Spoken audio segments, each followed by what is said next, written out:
This presentation began as an open letter, eventually turned into a manifesto, and now reads more like a poem. It explores how the brain's perceptual system's vulnerabilities create gaps in our cultural understanding that are then crystallized in our pedagogy and curriculum. I will use story and personal experiences in the classroom to illuminate these insights about the brain and to share my journey and our collective journey of transformation in the dance program at Lehman.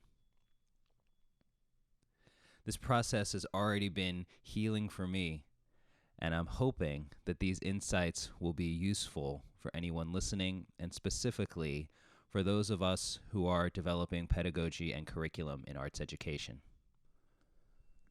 The thread that holds this talk together are these two terms, critical pedagogy and culturally relevant curriculum, both from Nyama McCarthy Brown's book, Dance Pedagogy for a Diverse World. Critical pedagogy asks us to maintain a critical relationship to our teaching practice, to be in a continuous place of interrogating and questioning what cultural ideas these practices are rooted in, while culturally relevant curriculum is an idea that can distinguish this practice's application from a multicultural perspective, where we're trying to have a little bit of everyone represented, where instead we look at the community that we are in, the community that we serve, the cultures that are present in that community, and creating curriculum that is in relationship to those unique and embodied histories. This discussion emerges out of my teaching of dance, somatic studies, and multimedia performance. And so I will see pedagogy and curriculum as triangulated with embodiment, placing the body in this conversation, our bodies, will provide a lens to see the very human dimensions and energy required for the shifts and transformations that are possible when we start discussing how curriculum and pedagogy can be a source of restorative justice for communities and a site of liberation for artists. Our brains evolved to keep us alive, not to be self-aware. This is a seemingly simple yet important observation. For example, with human children's long dependency period on their parents, our first evolutionary pressure and need to sense human intentions was other-directed to make sure that our offspring would survive.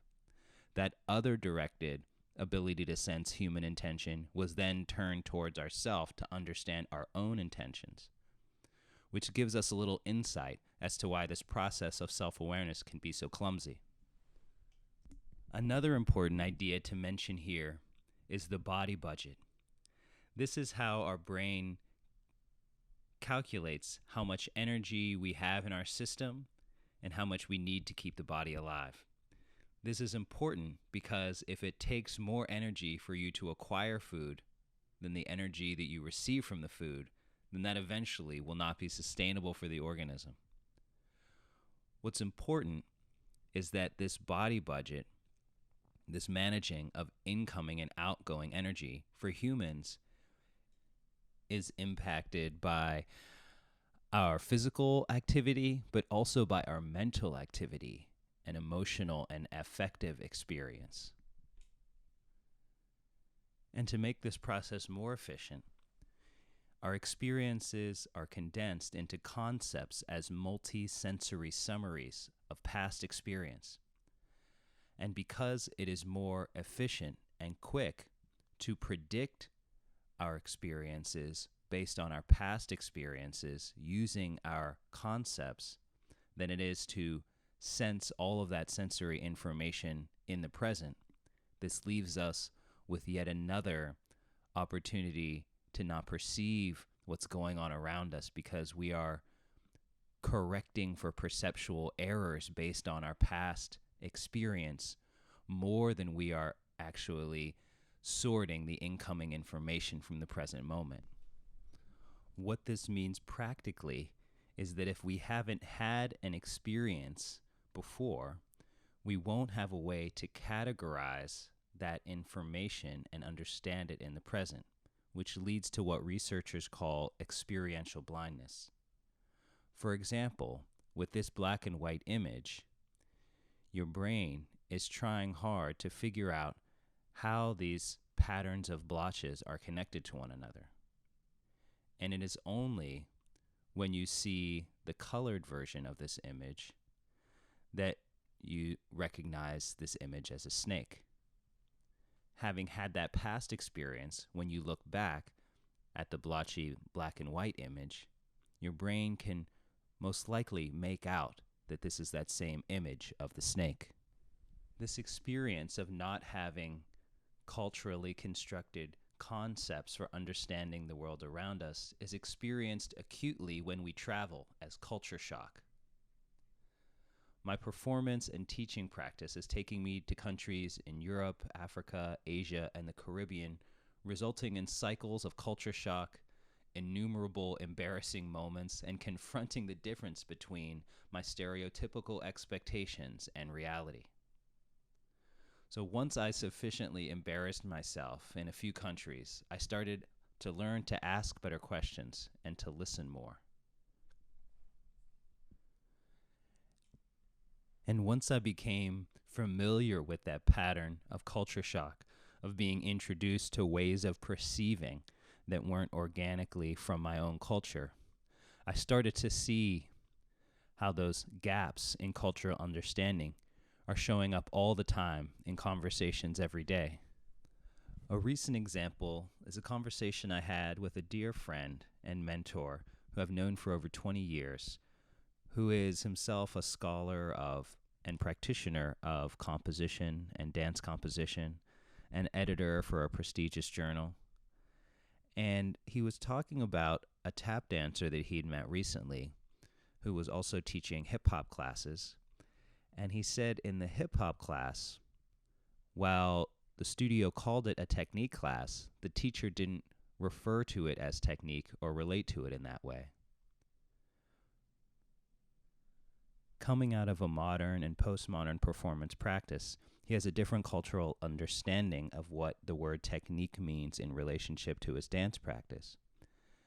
For me, as a practitioner of house and hip-hop and other forms of urban dance, I could intuitively understand that in a hip-hop class, what we might refer to as technique in a modern dance class is not so distinct and might not be thought of in the same way. For example, the movement of the body in terms of alignment is also an intimate relationship with ideas like style, personality, persona, relationship to the music, the social space that you're in. These are all woven together. And the idea or concept of technique as being something distinct that is worked on independently of these other factors is somewhat foreign to the hip-hop space.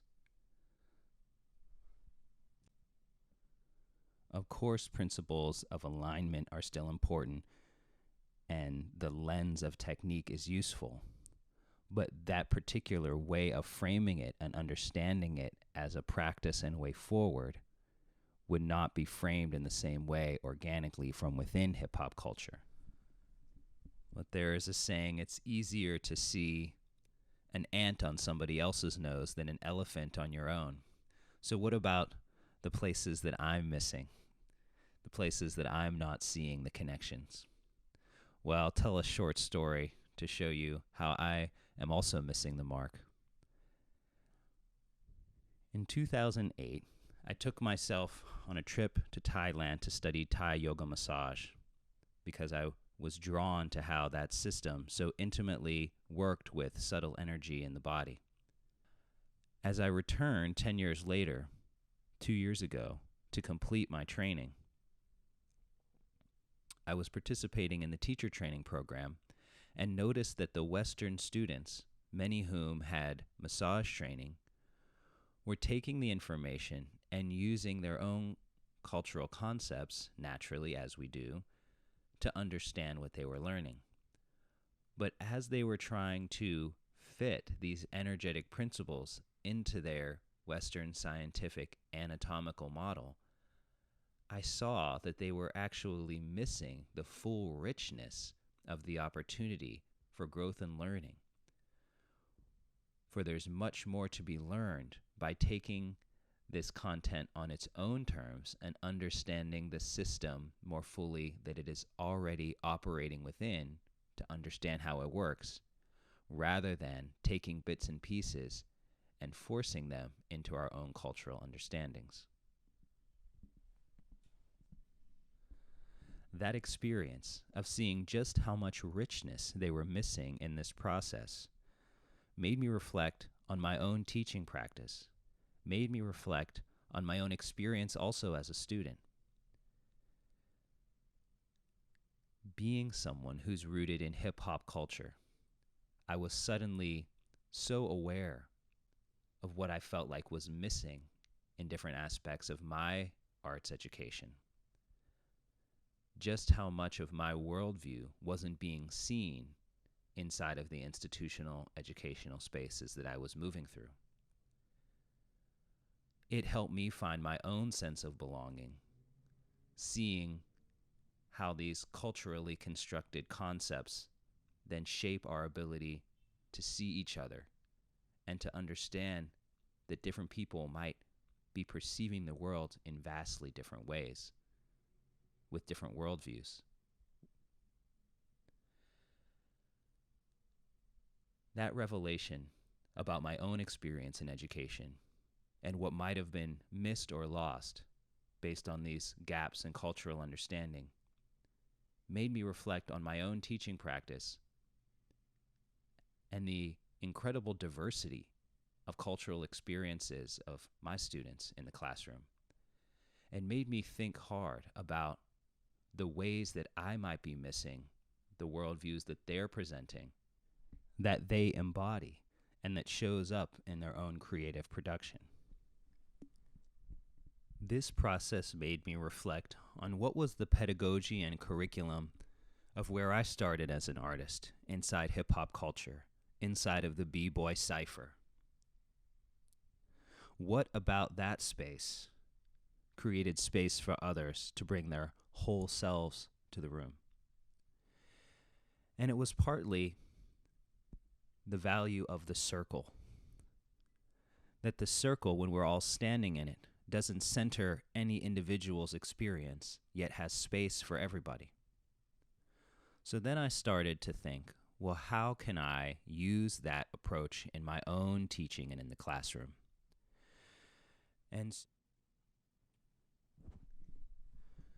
I realized that even as I was teaching urban dance, hip-hop, house dance, Vogue, that I was teaching it in the way that I had learned contemporary modern dance and not the way that I had learned hip-hop and house and Vogue, in this more circle-based, shared knowledge production, communal knowledge production way. So that made me shift the structure of the class from, instead of standing all facing the mirror, the class would be in a circle for the warm-up and learning movement. Instead of learning movement phrases set in time, I would acknowledge that these practices come out of an improvisational space where time is operating differently, more circularly, more continuous, and that different cultural understanding of how time works then also affects the composition and how the dance comes together. So the class became much more improvisational and showing the students into the kind of mental, physical, emotional state that these dances emerge from, and that was what these dances had to offer, and not just viewing them through the lens that I had learned through dance education in institutional spaces.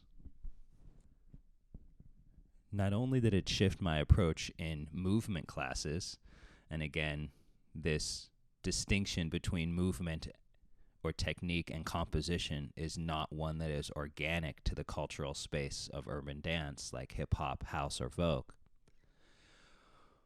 But not only did it shift my relationship to teaching in those spaces, but in the composition classes, it created even more questions.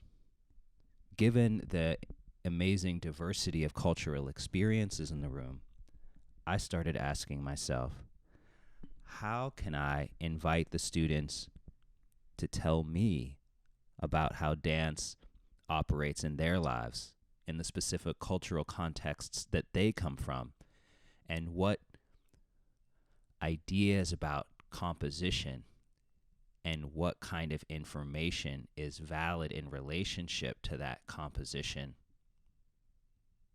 rather than telling them, these are the rules of dance composition, and I am here to teach them to you. This changed my role. I still have the knowledge that I've learned throughout my life and study, but it's not the knowledge that they all need to align their work to. What concepts are they using to understand their work, and how can I help them further understand those ideas and develop them further to move their work forward? It was in this space that I saw the biggest shift in the classroom. Suddenly, I was seeing cultural dance forms that I had not seen show up in class before, and new questions were raised. For example, about the role of ritual in a classroom space. This then brought up even more the deeply interconnected nature of composition, of the body, of the histories that we've lived and how they show up in us, in our students. And it made me look also to the role that trauma plays in how we approach our artwork and also in the teaching and learning of artwork. When we experience trauma, an experience that is too large for us to hold in that moment when we experiencing it, as a coping mechanism, the brain will separate the narrative part of our experience, this happened and then this happened and then this happened, so that we can make sense of our lives, with the felt sense experience of what happened. And so while we might move on with the narrative aspects of our lives, that experience will be stuck in time, unprocessed and undigested experience that will live in the tissues of our body and in our emotions. And when we have experiences in the future that are similar, they trigger those familiar experiences which arise in our body and our emotions. But because of that coping mechanism, we don't connect that that past experience is influencing our current experience and shaping our perception of the present. This is significant in the creative arts because it can lead to a stuckness where you may create work about the same trauma over and over and over and over again. And so this is important to consider, as many of us who come to the arts have experienced trauma, and many students who come to the arts have experienced trauma, that we take that level of care and consideration to heart in how we create space for people to not only develop their artwork, but to develop as whole and complete and healthy humans. There's also a question here, a connection that could be made between that frozen nature of trauma, of the traumatized experience, and how that operates on an individual level, but also operates on a collective level. That collective trauma also has its own quality of frozenness, of stuck in time. And so we can use that lens to look at how pedagogical practices and curriculum design might hold crystallized versions of collective trauma, and that our individual traumas and experiences are always operating in relationship to these larger historical narratives. So how can we use research about the brain and wellness to affect change? The field of interpersonal neurobiology offers integration as a metric for wellness. And integration in this context means differentiation and linkage. You can think of this in a company where different departments would be clearly having different roles, but then be connected and communicating with one another. In this instance, it means unpacking how these histories are impacting our curriculum within a department, and then making better connections culturally between us as faculty and also between faculty, staff, and students. In the wake of the uprisings of 2020, we realized that it was past the time to make some fundamental shifts and ask some difficult questions. Thankfully, there was already a good foundation between myself and my boss, the director of the dance program, for us to make some of these shifts. This process began with the drafting of a statement of solidarity, which was itself both delicate and deep. Then we had meetings as faculty and staff, and then meetings with students to discuss these very difficult, complex, and layered issues with the awareness that there were definitely going to be areas that we didn't know, and that there is some embarrassment inherent in that, and yet the growth that would come from that would be worth it. Out of those discussions, the most profound curricular shifts come around our technique requirements. Previously, our requirements were similar to most other higher education dance programs that center modern dance and ballet. There were 6 credits of modern dance, which accounted for 2 courses, 4 credits of ballet, also 2 courses, 3 credits of hip hop, which is 1 course, and 3 credits of world dance. Reflecting on how dominant culture shaped the language of those course titles and course requirements, and given that Lehman is a Hispanic serving institution, we wanted to move toward a format that is more equitable in its distribution and specific to the people in the room, while still teaching from what we know. So, in conversation with the faculty, we renamed the courses, and also recognizing that there is a need for Latin dance forms and that we don't currently have that expertise, we have to humbly acknowledge that we don't have that expertise and create space in our curriculum for what will be at first a part-time position, and we're hoping will be eventually a full-time position to take this up more fully. Another practical shift over this year has been using the Teams app as a way to enhance communication flow and encourage a sense of community and an experience of community among faculty and staff through resource sharing, and also to create more communication with students, and also to create spaces for students to communicate with each other. So there is a team, for example, where current students and also alumni can all be as part of the same team and share resources about performance opportunities, internships, and other grants that come up in real time. In the spirit of the circle, I will end where we began, in this discussion of body budgets. And of course, this work is work. There is no way around it. And so as we learn to flex our skills in metacognition, as we are aware of our awareness, we can also reflect on how the historical narratives that we are all swimming in as this sea of history might shape the distribution of this labor. The metaphor of body budget here is very useful because we have internal resources that we might cultivate through self-care practices like meditation and taking time for ourselves. But with trauma, when there is something that is too big for one person to hold and they don't have the internal resources, then they sometimes need outside resources, like the care and support of friends or the support of therapy. When we're talking about shifting institutionally held trauma, these larger patterns of holding that might be crystallized in curriculum, we sometimes has this feeling that it is simply too much work, too large to hold. But in this frame of body budgets, we can see that we just need more resource to shift it.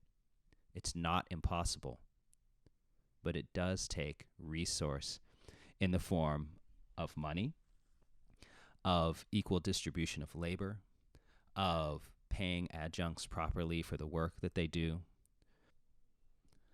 hiring people with more diverse perspectives and life experiences, and not just inviting them into an unexplored space that is still operating within these very old and yet very alive systems of white supremacy.